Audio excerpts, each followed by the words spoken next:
По-перше, для нас дуже важливо, що тут First of all, it is very important for us that the press is here. There are journalists, and this is the most important thing. We really want you to show the world what was happening here, what the Russian military was doing, what the Russian Federation was doing in peaceful Ukraine.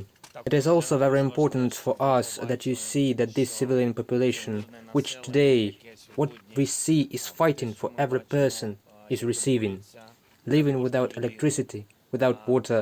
Nevertheless, they have repulsed the Russian occupiers. There is no difference between the people and the government. You see that there are government officials in many cities of our state. They were abducted and unfortunately also killed. Local government is here with us today, and it also has been and continues to be at war with the Russian Federation. To understand what kind of people live in our country, I think you need to talk to them. I should not answer for them, but today there were people who received humanitarian aid, and they had a question about whether we can help with food for homeless animals. This can basically characterize, I think, our people who treat all God's creatures as humans. And what you see around you, what has been done to this modern town, is a characteristic of the Russian military, who treated humans worse than animals. These are war crimes, and it will be recognized by the world as genocide. The fact that you are here today and you can see what happened. We know thousands of people killed and tortured, with severed limbs, raped women, murdered children. I think it's more than... This is a genocide, yes.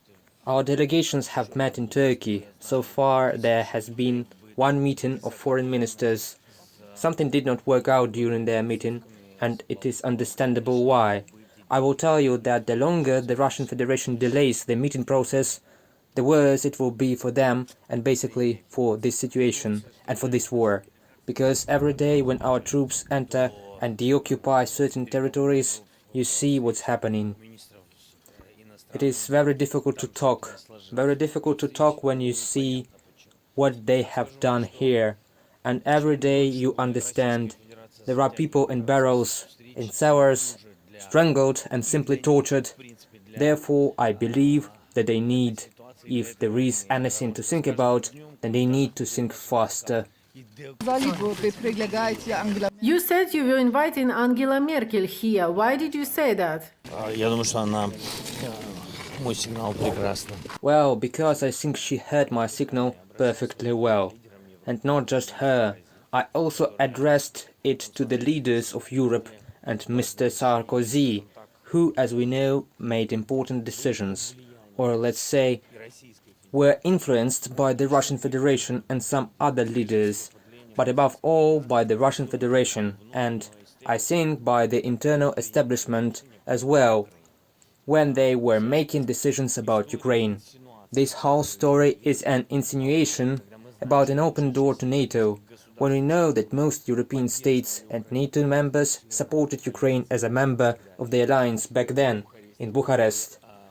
And we know very well who those leaders were, and I believe that Angela is among those leaders of the leading countries on whom the decision whether Ukraine should be a member of NATO depended.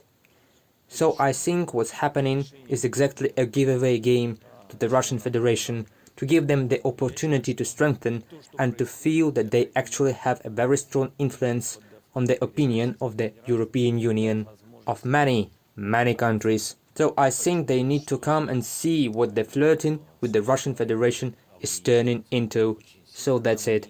I believe that in any case, there will definitely be peace on the territory of Ukraine. Ukraine cannot live in war, because we are in Europe, we are in the 21st century, and we strive for peace and we deserve it.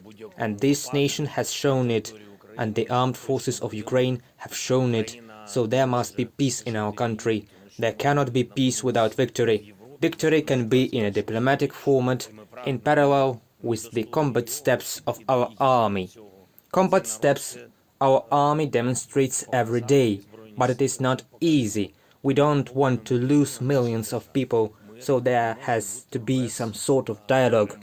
And I think we can't even consider the possibility with you that we allow to say that something will not be enough this time for Europe or for the world, not enough to punish the criminals.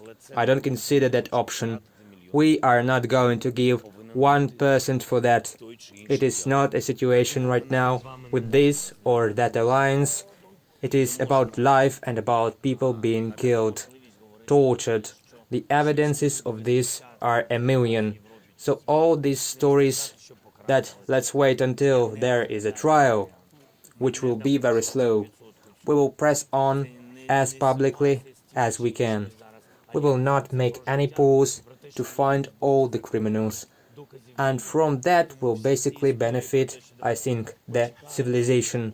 Because if we don't find a civilized way out of this, you know our people, they will find an uncivilized way out.